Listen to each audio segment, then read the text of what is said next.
Assalamualaikum warahmatullahi taala wabarakatuh. A'udzubillahi minasyaitonir rajim. Bismillahirrahmanirrahim. Alhamdulillahil qail wa yahdi ilaihi man anab. Alladzina amanu wa tatma'innu qulubuhum bi dzikrillah. Ala bi dzikrillah tatma'innul qulub. Asyhadu an la ilaha illallah wahdahu la syarikalah wa asyhadu anna Muhammadan abduhu wa rasuluh.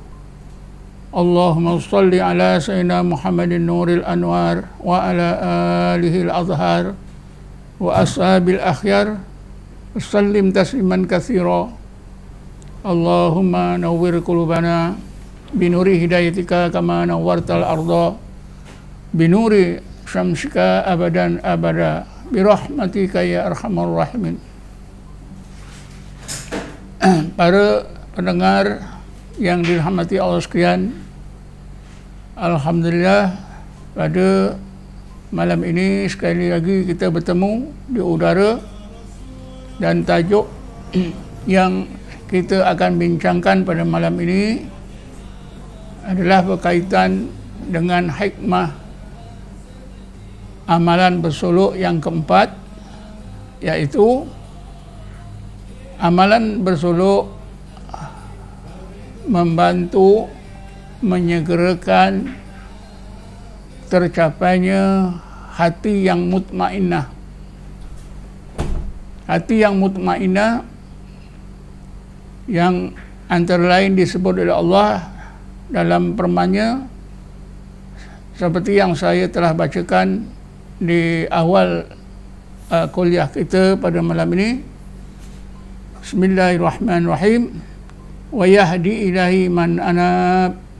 Alladzina amanu wa tatma'innu qulubuhum bi dzikrillah. Ala bi dzikrillah tatma'innul qulub. Hati yang mutmainnah selalunya diterjemahkan dalam bahasa Malaysia dengan hati yang tenang. Hati yang tenang. Hati yang mutmainnah atau hati yang tenang yang dikehendaki oleh Allah seperti yang disebut oleh Allah dalam ayat ini dan ayat-ayat yang lain, tidaklah sama dengan ketenangan hati yang selalu dipahami oleh setengah masyarakat kita atau oleh setengah manusia di mana-mana pun. Kerana mereka yang beragama lain daripada Islam, baik yang beragama Kristian ke, Hindu ke, Buddha ke, agama Yahudi ke, mereka yang beragama lain daripada Islam pun mendakwa mereka dapat pengalaman hati yang tenang. Begitu juga dalam masyarakat kita yang terlibat dengan amalan-amalan yang sesat, kumpulan-kumpulan orang-orang mukmin yang terpengaruh dengan amalan-amalannya sesat pun mereka mendakwa hati mereka tenang ketika mereka mengamalkan amalan yang dianggap sesat itu. Karena itulah kita perlu pahami adakah ketenangan hati yang dimaksudkan oleh Allah dalam ayat yang saya bacakan tadi, iaitu akhir ayat 27 dan 28 surah Ra'du, sama dengan ketenangan hati yang selalu diperkatakan oleh setengah masyarakat kita. Sebenarnya iblis syaitan yang menguasai manusia juga seolah-olah dapat memberikan ketenangan.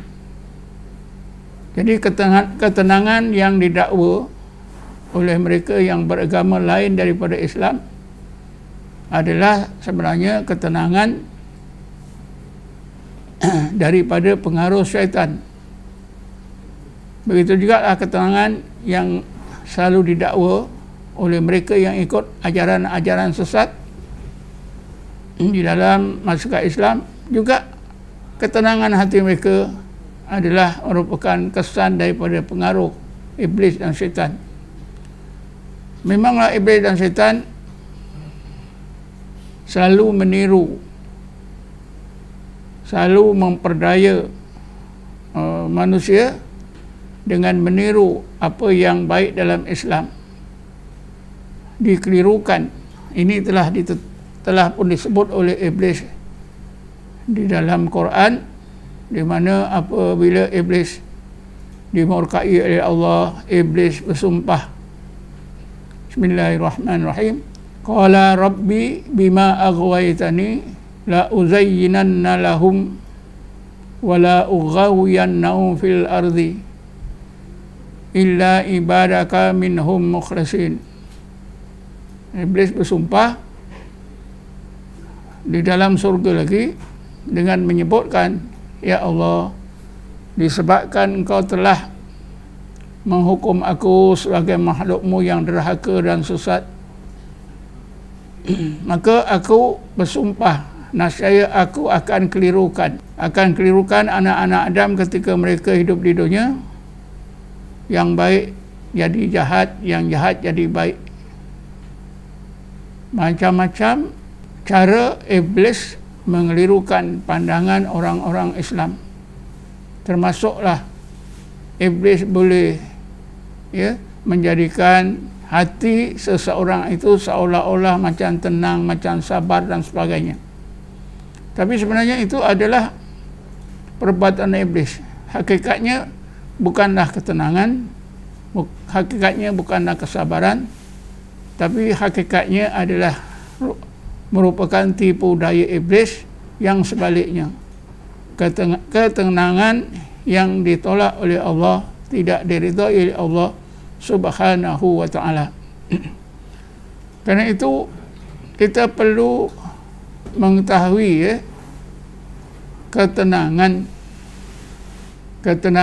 yang dicapai oleh seseorang yang berzikir di masa mereka bersuluk selama 10 hari 10 malam. Adakah wajar, adakah boleh seseorang yang berzikir semasa bersuluk itu dapat apa yang Allah katakan, hati yang mutmainnah? Oleh kerana itu kita perlu menelitikan semula apakah yang diamalkan, bagaimanakah zikir diamalkan oleh seorang semasa mereka bersuluk 10 hari 10 malam. Kalau tidak silap saya telah pun terangkan zikir dalam tarekat Naqsabandiyah. Semasa seseorang itu bersuluk, seseorang itu akan berzikir dengan 2 cara. Pertama, berjemaah yang biasanya dilakukan selepas Isyak, kira-kira 1 jam lebih lepas subuh, begitu juga lepas zuhur dan lepas asar. Tetapi tiap-tiap individu yang bersuluk lebih banyak menghabiskan masa berzikir sendirian. Zikir bersendirian ini boleh dilakukan di dewan solat, di surau tersebut atau di rumah surau tersebut, dan boleh dilakukan dalam kelambu masing-masing.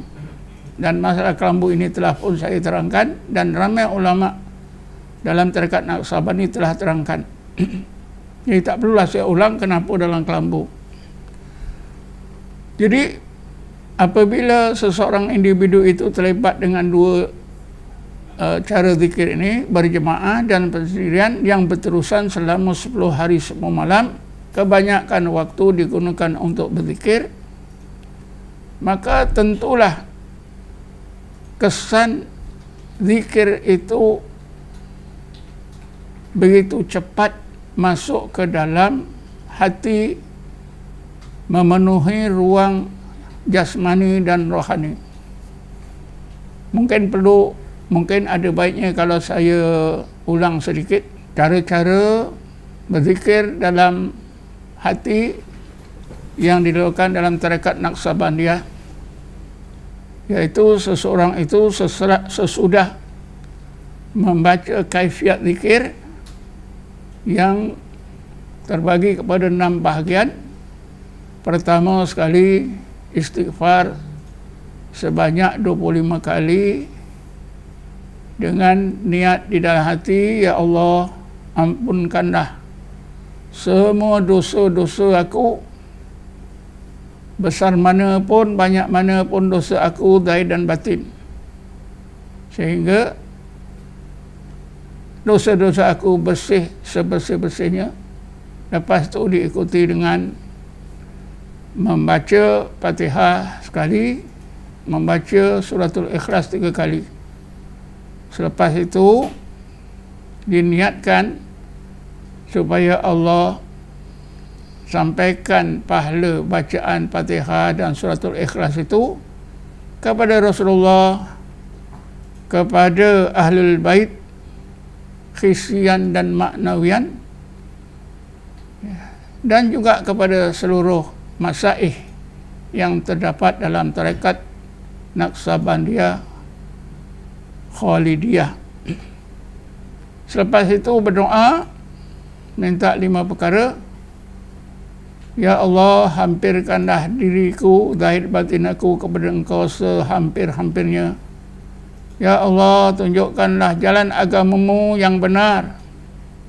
Ya Allah, bukakanlah, kasyafkanlah berbagai hijab yang melindungi pandangan akal aku, pandangan hati aku, pandangan roh aku, dan pandangan sir aku.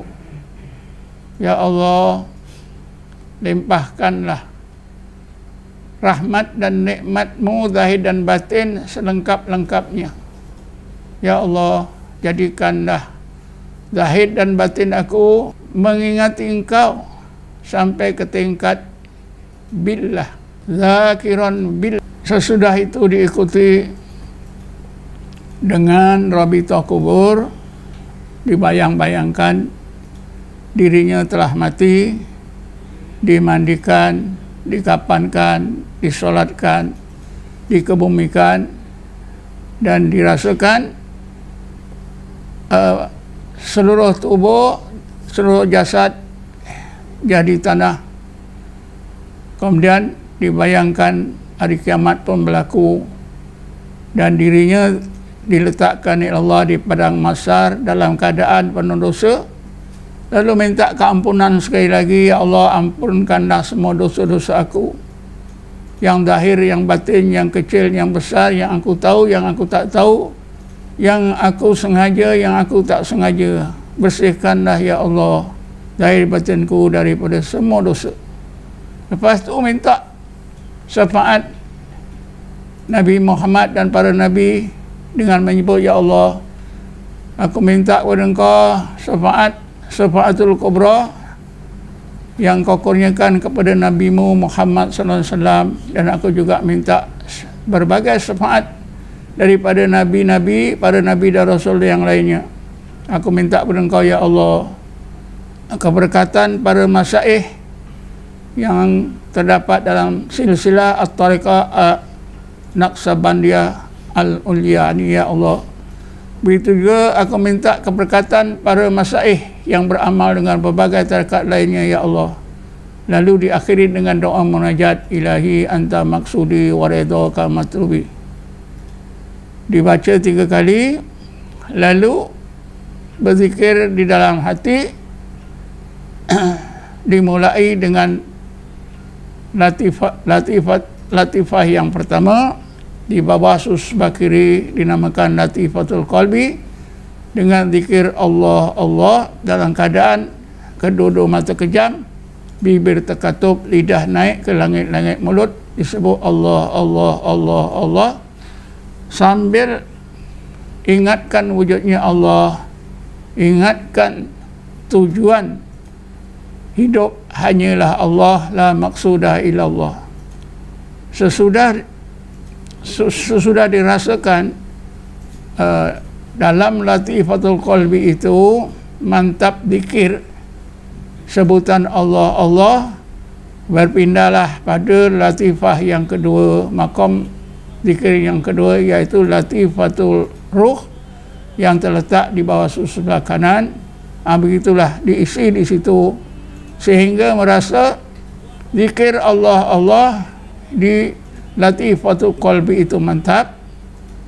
Kemudian begitulah seterusnya berpindah kepada makom yang ketiga, iaitu Latifatul Nafs, Latifatul Sirri di atas sebelah kiri, diikuti dengan Latifatul Khafi di atas sebelah kanan, diikuti dengan Latifatul Akhfah di tengah-tengah dada. Jadi 5 makom di dada kita diisi dengan zikir Allah Allah Allah Allah sampai mantap. Macam mana seseorang yang bersolok itu dia dapat tahu mantap atau tidaknya zikir yang telah dilakukan? Caranya begini, orang-orang yang atau murid-murid yang bersolok bila berzikir pada satu-satu makom, dirasakan sudah berzikir begitu lama, begitu banyak, dan dirasakan ada kesan, maka dia akan menemui syekh yang membawa suluk. Syekh akan memeriksa, akan meninjau, akan bertanya kepada orang, kepada individu yang bersuluk, macam mana pengalaman rohaninya, macam mana rasa rohaninya, macam mana kesan pada jasad, pada emosinya, pada ingatannya terhadap Allah Subhanahu Wa Taala. Jadi jawapan murid yang bersolok ini akan dijadikan panduan untuk menentukan murid tersebut zikirnya sudah mantap, sudah sampai satu tingkat yang boleh dipindahkan atau tidaknya. Begitulah. Sesudah itu maka akan berpindah kepada Latifatul Nafsi yang terletak di tengah-tengah dahi. Begitulah dizikirkan pada Latifatul Nafsi ini sampai benar-benar didapati mantap, baru berakhir pada zikir Latifatul Kulli Jasad. Seluruh jasad daripada umbun-umbun ke hujung kaki, zahir dan batin, akan diisi dengan sebutan Allah Allah Allah. Makna seluruh zahir, seluruh luar anggota seorang, daripada ujung rambut, umbun-umbun sampai ke hujung kaki, dipenuhi dengan kalimah Allah. Makna batin menyerap ke dalam kulit, ke dalam daging, ke dalam darah, ke dalam urat, ke dalam tulang, sehingga orang yang berzikir masa bersolok ini merasakan dia tenggelam dalam lautan kalimah Allah. Kata guru saya, kalau betul-betul kita nak faham macam mana seseorang itu tenggelam dalam lautan kalimah Allah, macamlah juga kain bila direndam dalam air, air itu serap ke seluruh kain itu, tidak ada bagian kain yang tidak diserap oleh air. Begitulah. Jadi cuba bayangkan tuan-tuan, apabila seorang yang bersolok dia boleh terus berzikir sampai kuli jasad, mungkin mengambil masa 4-5 hari sampai ke tingkat zikir Latifatul Kulli Jasad. Kalau betul orang ini dapat hidayat pada Allah, ya, orang yang bersoleh dapat hidayat pada Allah, pertolongan Allah, rahmat Allah, kurnia Allah, maka dia akan disampaikan oleh Allah ke tingkat zikir latifatu kulli jasad yang sebenar. Tercapailah amalan zikir latifatu kulli jasad. Jadi semasa itu tentulah orang yang berzikir yang sampai kepada tingkat zikir latifatul kulli jasad ini sudah mengalami berbagai pengalaman rohani dan jasmani. Dan selepas ini zikir ini ditingkatkan ke tingkat yang lebih tinggi, yaitu dikehendaki supaya orang yang telah berjaya sampai ke tingkat zikir latifatun nafsi kulli jasad ini, dia melakukan apa yang dinamakan wukuf qalbi. Wukuf qalbi itu artinya atau maksudnya ialah hati itu ingat Allah saja, tidak boleh ingat yang lain daripada Allah, sambil mengingatkan maksud firman Allah, Bismillahirrahmanirrahim, wa huwa ma'akum aynama kuntum. Sekiranya wukuf qalbi ini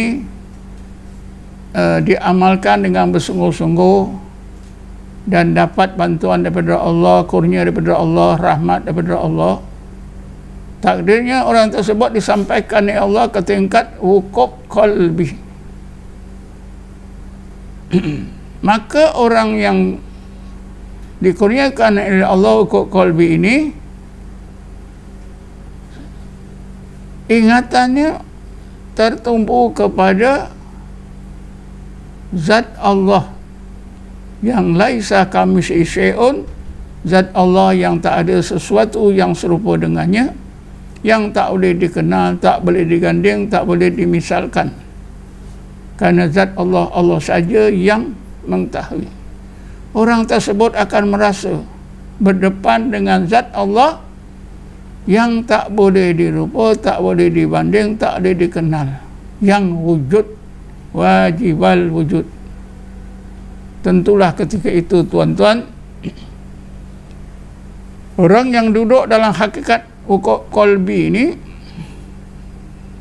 dia sudah merasakan begitu jelas pada jasmani dan rohaninya tentang kewujudan Allah Subhanahu wa ta'ala. Jasmani dan rohaninya sudah merasa kewujudan Allah. Apa yang dinamakan al-umur az-zawqiyah, berbagai perkara yang berkaitan dengan rasa rohani, sudah mula dirasakan orang yang berada dalam hakikat wukuf qalbi. Sesudah syekh yang memimpin suluk dapat merasakan, menentukan bahawa murid ini telah pun sampai kepada hakikat wukuf qalbi, maka murid ini ditingkatkan lagi zikirnya, yaitu ke tingkat zikir nafi isbat. Zikir nafi isbat ini bolehlah dianggap kalau dalam tarekat Naqsabandi zikir yang paling penting, yang selalu digambarkan oleh syekh-syekh tarekat Naqsabandiyah, Khalidiyah sebagai zikir yang berada di puncak. Kalau bukit, kalaulah zikir itu ibarat bukit, maka zikir nafi isbat itu dianggap zikir yang tertinggi sekali, di puncak. Maksudnya zikir nafi isbat ini kerana tertinggi sekali di puncak, maka sukar untuk dicapai, sukar untuk dilakukan. Biasanya mereka yang bersolok akan menghadapi masalah menghadapi kesukaran bila sampai ke tingkat zikir nafi isbat. Karena tujuan utama zikir nafi isbat ni ialah untuk menghidupkan hati. Kalau nafi isbat ini berjaya dilakukan oleh seorang yang bersolok, maka Allah akan hidupkan hati. Inilah yang dijanjikan oleh Allah Subhanahu wa taala dalam Quran. Bismillahirrahmanirrahim. Awaman kana mayyitan fa ahyaynahu wa ja'alna lahu nuran yamshi bi finnas, hingga akhir ayat. Adakah orang yang hatinya mati lalu kami hidupkan? Allah boleh menghidupkan hati seorang mukmin percuma saja. Terus dihidupkan boleh. Tapi biasanya dalam syariat ada sebab-sebab, ada syarat-syarat yang Allah tetapkan kalau seorang mukmin itu mau hatinya dihidupkan oleh Allah. Jadi di dalam tarekat Naqsabandiyah, ya, apabila seseorang itu sampai ke tingkat nafi isbat, dan nafi isbat ni dapat dilakukan oleh seorang individu yang bersolok dengan betul dan berjaya, maka ketika itulah Allah hidupkan hati. Awaman kana mayitan fa ahyaynahu. Adakah orang yang hatinya mati lalu kami hidupkan? Kenapa?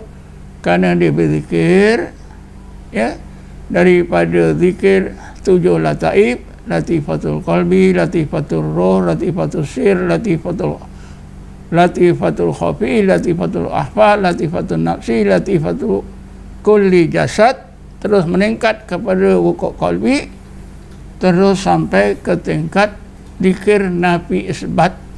Bila nafi isbat ni berjaya dilakukan, diterima oleh Allah, Allah akan hidupkan hati orang tersebut. Oleh kerana orang tersebut akan dikurniakan oleh Allah, hatinya dihidupkan oleh Allah, diberi cahaya oleh Allah Subhanahu wa taala. Dan ini telah pun saya terangkan dalam kuliah yang lepas, ya, bagaimana Allah menghidupkan hati dan memberi cahaya, 3 jenis cahaya: nur intibah, diikuti nur hudur, diakhiri dengan nur al-wisal.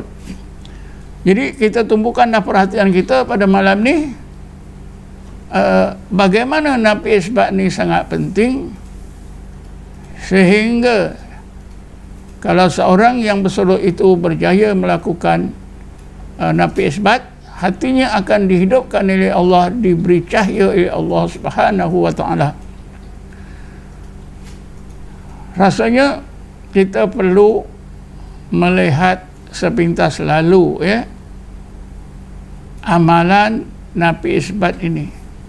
Cara nafi isbat ini dilakukan oleh seorang yang bersolok supaya Allah hidupkan hatinya.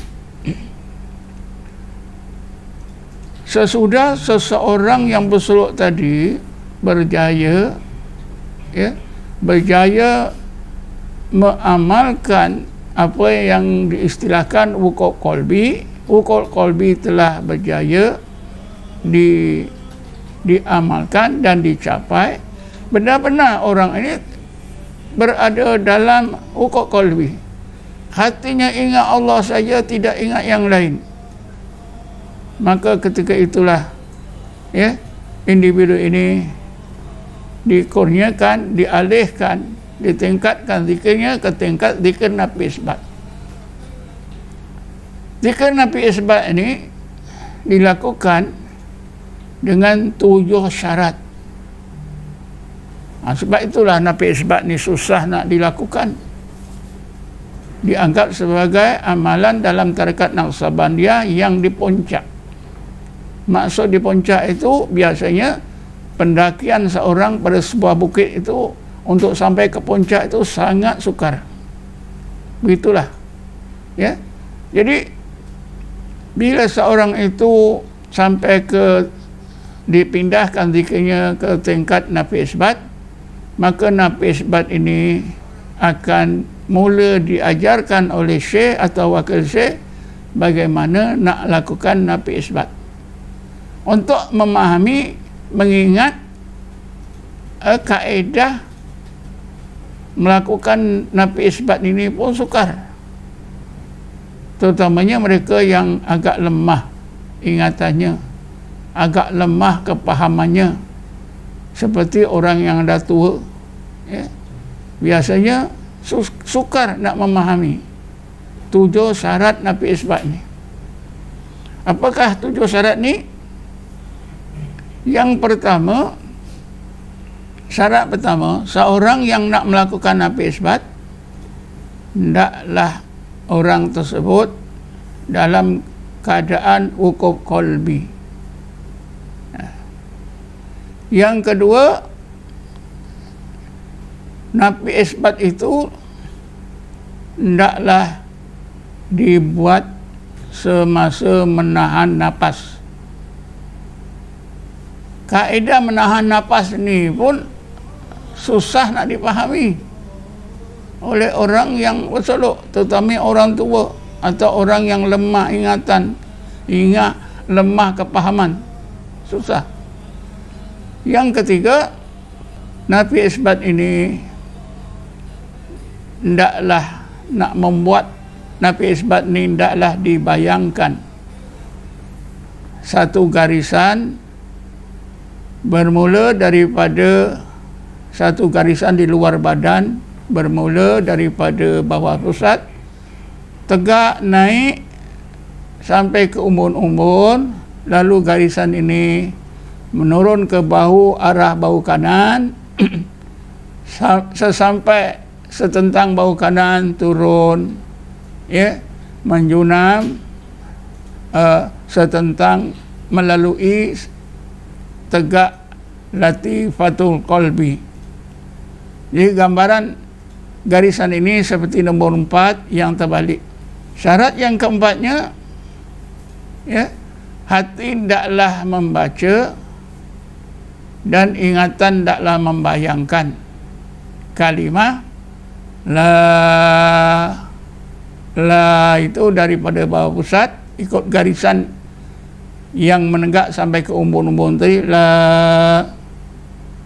Bila sampai umbun-umbun la, terus ilaha mengikuti garis ke bahu kanan, arah bahu kanan, ilaha. Illallah daripada garis di bahu kanan yang tegak bahu kanan sampailah akhir melintasi di depan latifatul qalbi, la ilaha illallah.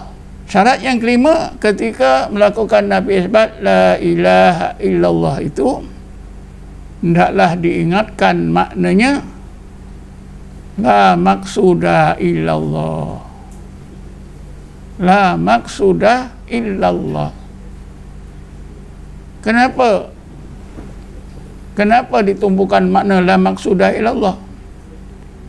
Supaya hati orang tersebut hanya maukan Allah saja, supaya betul tauhidnya, supaya betul kehambaannya kepada Allah. Inilah di sinilah rahsia, ya. Selalu kita diberitahu oleh ustaz-ustaz, oleh orang-orang alim mengenai ayat Bismillahirrahmanirrahim, wa ma khalaqtul jinna wal insa illa liya'budu. Allah berfirman, aku tak jadikan jin dan manusia kecuali supaya jin dan manusia itu menjadi hamba-Ku, menyembah aku. Tapi kita tak diberitahu macam mana nak jadi hamba Allah. Jadi pada malam ini bila saya terangkan, rupanya nak menjadi hamba Allah dalam tarekat Naqsabandi mestilah melalui zikir tadi berperingkat-peringkat, akhirnya sampai ke nafi isbat. Nafi isbat ini tujuan yang utama ialah supaya hati kita benar-benar menjadi hamba Allah. Sebab itu syarat yang kelima nafi isbat ini diingatkan maknanya la ilaha illallah itu maknanya la maqsuda illallah. Tak ada tujuan hidup aku kecuali Allah. Jadi kalau doa ni diterima oleh Allah, betul lah hati kita hanya menjadi hamba Allah, yang lain tidak ada. Syarat yang keenam, nafi isbat ni dibuat dalam bilangan ganjil. Sekali ke, 3 kali ke, 5 kali ke, 7 kali ke, 9 kali, 11 kali. Bilangan genap 2 kali, 4 kali, 6 kali, 8 kali tak boleh dibuat. Kenapa? Kerana bilangan ganjil ini disukai oleh Allah. Ada hadis menyebutkan innallaha witrun yuhibbul witra. Sesungguhnya Allah itu ganjil, dia suka yang ganjil. Sebab itulah buat nafi isbat ni pun dalam bilangan ganjil saja, berhenti dalam bilangan ganjil, la ilaha illallah sekali, 3 kali, 5 kali, 7 kali dan seterusnya. Kalau 2 kali tidak boleh. Untuk memahami ini pun susah. Jemaah yang lemah ingatan, jemaah yang tua bingung, ya? Itu syarat yang keenam. Syarat yang ketujuh, nafas tak boleh dilepaskan. Dalam menahan nafas itu, nafas ditahan itu tak boleh dilepaskan. Hendaklah dibaca terlebih dulu 3 bacaan. Pertama, la ilaha illallah, dibaca dalam hati. Bacaan pertama, la ilaha illallah Muhammadur Rasulullah. Bacaan kedua, ilahi anta maksudi waridaka matlubi. Bacaan yang ketiga, yang terakhir, la maksuda illallah. Cuba kita tengok doa ni. Pertama, la ilaha illallah Muhammadur Rasulullah, 2 kalimah syahadah. 2 kalimah syahadah ini diperhalus dengan doa yang kedua, diperhalus lagi untuk menuju kepada Allah, diperhalus, ditingkatkan lagi. Sesudah menyebut la ilaha illallah, diikuti doa yang kedua, ilahi anta maksudi waridaka matlubi. Diakhiri, di puncak, la maksuda illallah. Kalau Allah terima doa kita la maksuda illallah, maka nafi isbat kita diterima oleh Allah. Nafi isbat itu yang kita lakukan, yang individu yang berseru itu lakukan benar-benar mencapai tujuan nafi isbat, orang tersebut diterima oleh Allah menjadi hambanya. La maksuda illallah, Allah terima. Ketika itulah hati akan dihidupkan oleh Allah dengan nafi isbat. Tetapi biasanya nafi isbat ini berjaya dilakukan oleh seorang individu yang bersolok sesudah dilakukan berhari-hari. Kadang-kadang solok 10 hari, nafi isbat tidak jadi, tidak dapat melepasi peringkat nafi isbat. Kadang-kadang tambah lagi solok 10 hari pada masa akan datang pun tidak lepas. Sehingga ada orang-orang yang bersolok ini bersolok beberapa kali, 4-5 kali baru dapat kurniaan daripada Allah, lepas nafi isbat. Kenapa begitu susah? Karena tadilah nafi isbat ini adalah merupakan puncak zikir dalam tarekat Naqsabandiyah. Kenapa puncak? Karena nafi isbat ini memerlukan benar-benar zahir batin yang bersih suci. Zahir batin benar-benar bersih suci, terutamanya hati bersih yang lain daripada Allah. Allah saja, Allah saja diingat, hati itu untuk Allah, benar-benar Allah saja. Barulah Allah terima. Sebab itu kadang-kadang disebabkan dosa-dosa yang kecil pun boleh menjadi penghalang, apatah lagi dosa-dosa besar yang belum diampunkan oleh Allah Subhanahu wa taala. Sebab itulah di dalam tarekat Naqsabandi, sebagaimana yang telah saya terangkan dulu, hikmah yang pertama orang bersolok ini ialah dapat mencapai taubat dan inabah. Jadi apabila seorang tu taubatnya diterima, ditingkatkan oleh Allah ke tingkat inabah, insya-Allah dia bersih zahir dan batin dan Allah terima sebagai hamba-Nya. Sesudah Nabi Isbat ni katalah ditakdirkan Nabi Isbat ni dapat dicapai dan berjaya dicapai oleh orang yang bersolok, tentulah dia akan mengalami pengalaman rohani yang hebat. Ya. Karena Nabi Isbat tu la ilaha illallah, seperti yang saya terangkan tadi, cara-cara melakukannya dan tujuannya. Kalau Nabi Isbat ni benar-benar berjaya diterima oleh Allah, maka rohani orang tersebut mengalami satu pengalaman yang hebat. Setengah orang sufi membayangkan dengan kata-kata mengalami satu gegaran, mengalami satu ribut yang sangat hebat, mengalami keadaan tsunami yang hebat di dalam ruang rohaninya. Sebab itu orang yang berjaya mencapai Nabi Isbat ada tanda-tanda pada rohani dan jasmaninya. Biasanya orang tersebut akan menggigil ketakutan, berasa sejuk, merasa lemah dan tidak dapat menahan daripada tangisan. Kenapa begitu? Kerana ketika itulah Allah sedarkan, hidupkan hati, seluruh hati merasa kewujudan Allah, seluruh hati dapat mengimbau pengalaman rohani, hati dan rohani dapat mengimbau pengalaman.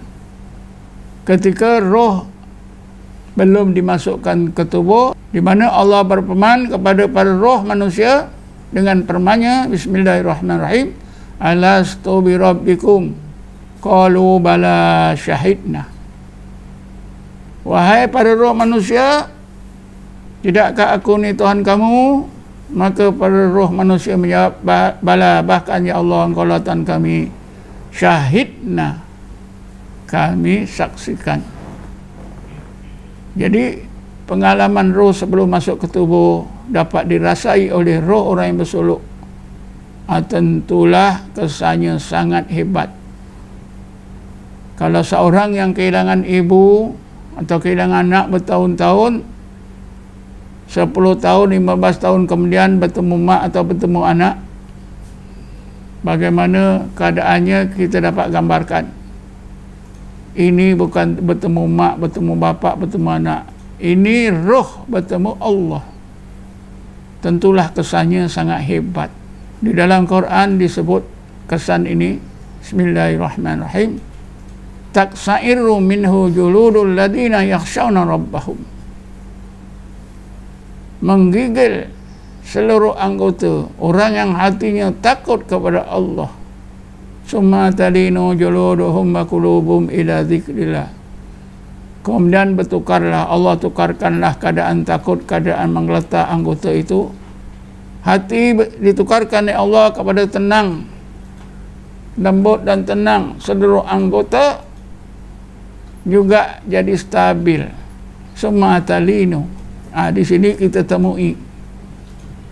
Di sini kita temui apa yang Allah sebut, alladzina amanu wa tatma'innu qulubuhum bi dzikrillah. Ala bi dzikrillahi tatma'innul qulub.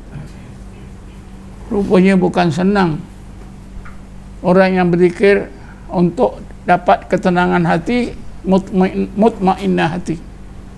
Dalam tarekat Naqsabandi, apabila seorang yang berzikir dalam masa bersuluk melepasi tingkat zikir Nabi Isbat dan Nabi Isbatnya itu berjaya dilakukan, Allah sampaikan maksud orang yang bersolok tadi, ya, Allah terima menjadi hamba-Nya, ya, terbukalah berbagai hijab, rohnya dapat benar-benar musyahadah terhadap Allah, bagaimana yang dialami sebelum roh masuk ke tubuh. Ketika itulah disebut oleh Allah, ya, taksairu minhu juludul ladina yakhshawna rabbahum summa talinu juluduhum wa qulubuhum ila zikrillah. Kesan Nabi Isbat tadi, hati jadi takut, menggigil, lemah, ya, sejuk, tapi diakhiri oleh Allah dengan sebaliknya. Keadaan takut hilang, lemah hilang, sejuk hilang, semua hilang. Yang negatif semua hilang, ditukarkan dengan hati itu tenang, lembut, seluruh anggota lembut dan stabil. Inilah, ketiga inilah hati mula mutmainnah, hati mula tenang. Jadi dalam tarekat Naqsabandi, bila seorang yang bersolok tadi melepasi zikir Nabi Isbat, berarti hati Allah hidupkan, hati diberi cahaya oleh Allah, hati mula dapat roh dan hati mula dapat musyahadah terhadap Allah, hati berada di ambang ketenangan, hati berada di ambang ketenangan. Tapi dalam tarekat Naqsabandi, seorang yang bersolok tidak berakhir dengan Nabi Isbat, dilanjutkan lagi ke tingkat yang lebih tinggi, diulang lagi apa yang dinamakan wukuk qalbi. Wukuk qalbi itulah tadi seluruh ingatan lataif yang 7, latifatul qalbi, latifatul ruh, latifatul sir, latifatul khafi, latifatul akhfa, latifatul nafsi dan latifatul kulli jasad, tertumpu kepada zat Allah yang laisa kamitslihi syai'un. Ketika itu hati jadi tenang, lebih tenang berbanding semasa Nabi Isbat.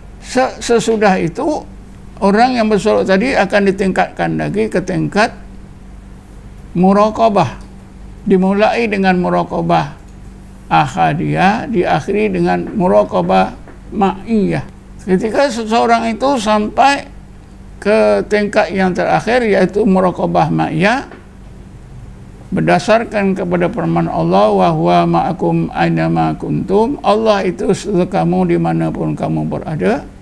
Sekiranya muraqabah ma'iyah ini diamalkan oleh orang yang bersolok itu dan tujuan muraqabah telah dapat dicapai, maka benar-benar hati orang tersebut jadi mutmainnah.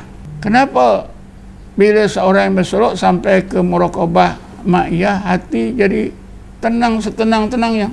Cuba kita lihat contoh yang dicontohkan oleh Allah pada diri Nabi Muhammad SAW. Ketika Nabi Muhammad bersama Abu Bakar di dalam gua Sur, di atas Jabal Sur, dikejar oleh tentera Quraisy. Dalam sejarah kita semua masih ingat, Sayyidina Abu Bakar dilaporkan bimbang, takut dan dilanda oleh berbagai perasaan. Tapi Nabi Muhammad tetap tenang. Kenapa? Karena Nabi Muhammad berada dalam muraqabah ma'iyah. Ya, akhirnya cerita Rasulullah bersama Abu Bakar itu diakhiri dengan apa? Rasulullah mengingatkan Abu Bakar supaya Sayyidina Abu Bakar duduk dalam muraqabah ma'iyah. Disebut dalam Quran, Bismillahirrahmanirrahim, la tahzan innallaha ma'ana. Tahzan itu, ya Muhammad, engkau jangan duka cita, jangan suka, jangan menggelabah dalam keadaan kita begini.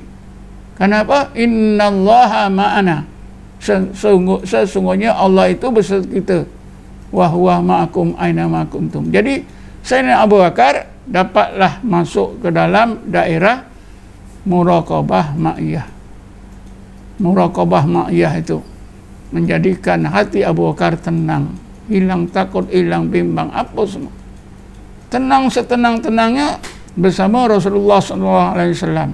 Sebab itulah seorang yang bersolok yang sampai ke tingkat terakhir muraqabah ma'iyah, hati jadi tenang setenang-tenangnya. Barulah orang tersebut seperti yang Allah permankan dalam ayat akhir 20, ayat 27, akhir ayat 27 hingga 28 surah Ar-Ra'd. Wa yahdi ilaihi man anab alladzina amanu wa tatma'innu qulubuhum bi dzikrillah ala bi dzikrillah tatma'innul qulub.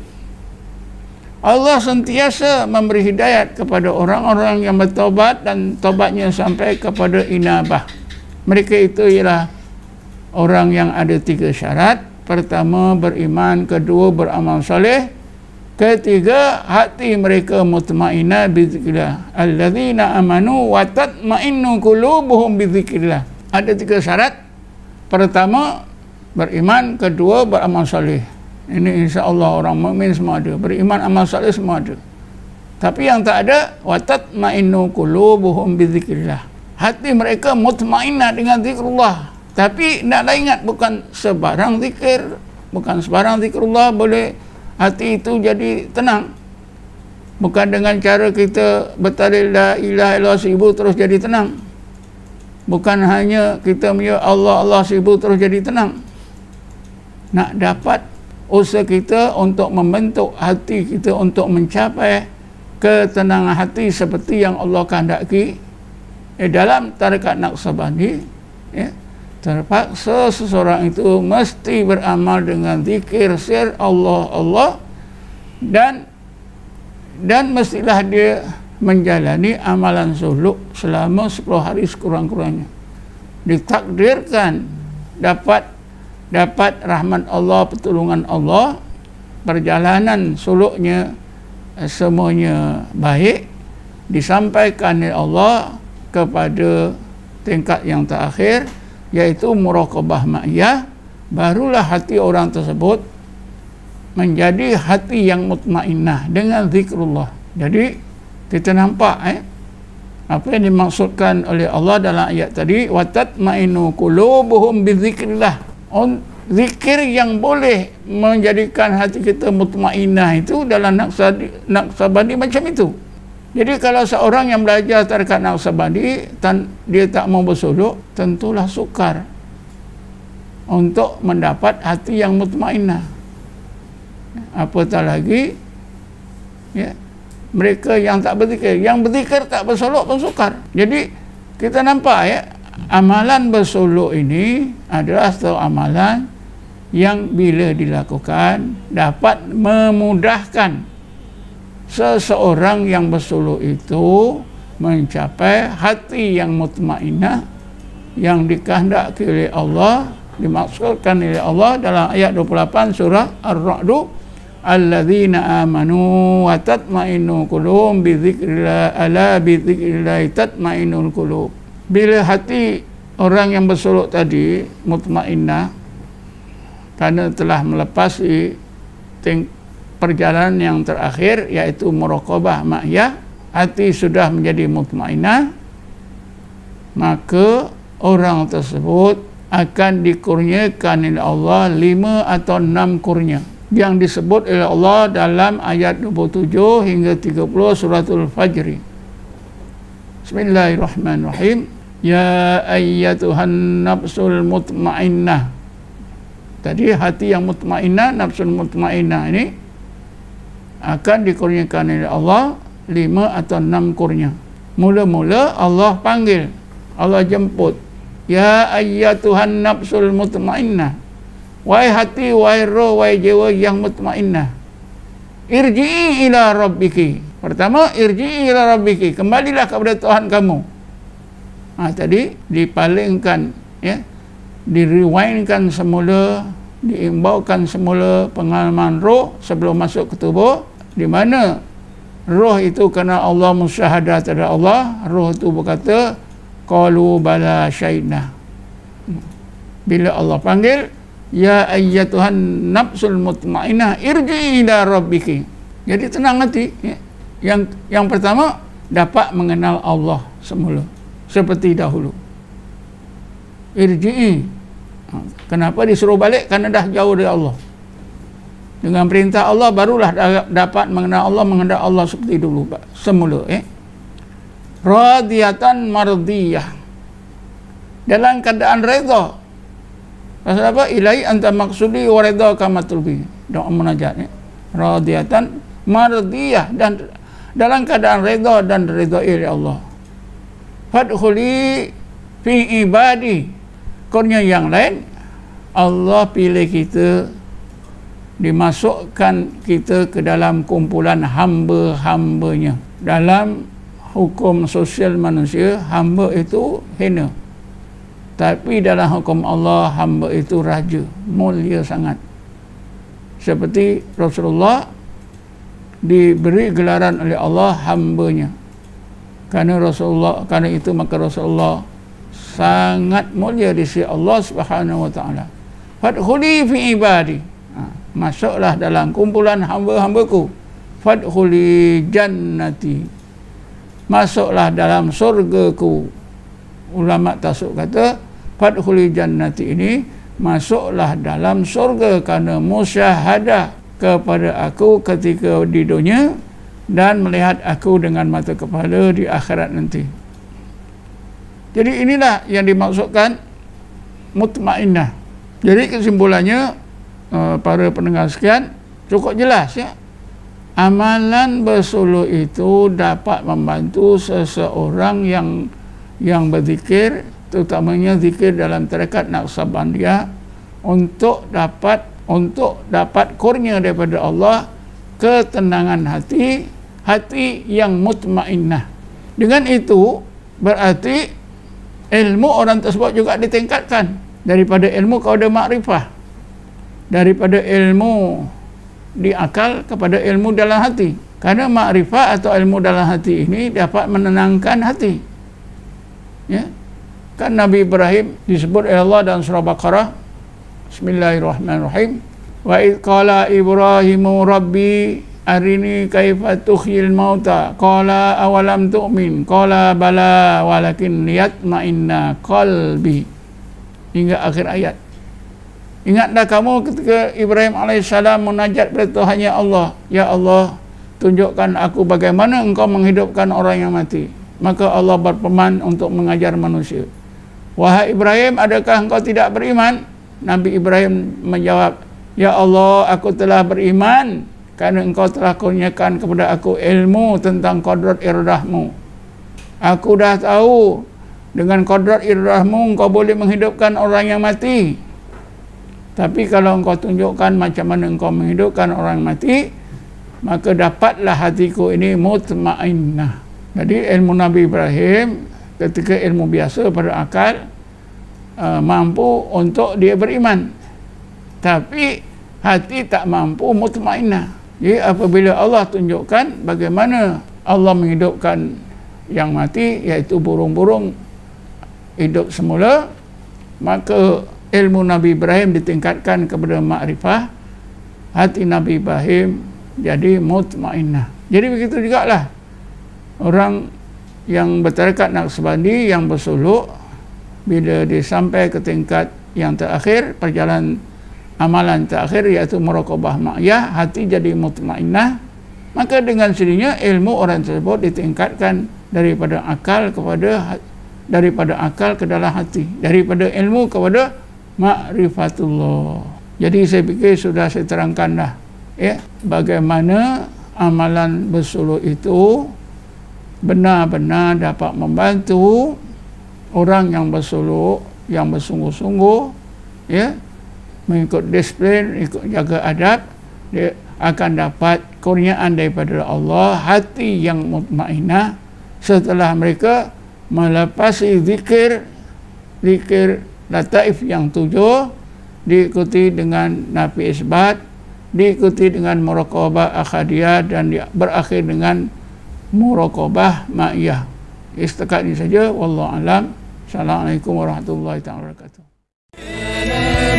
Salam alaik ya Rasul, salam alaik ya Habib, salam alaik, salawatullah ya Nabi, salam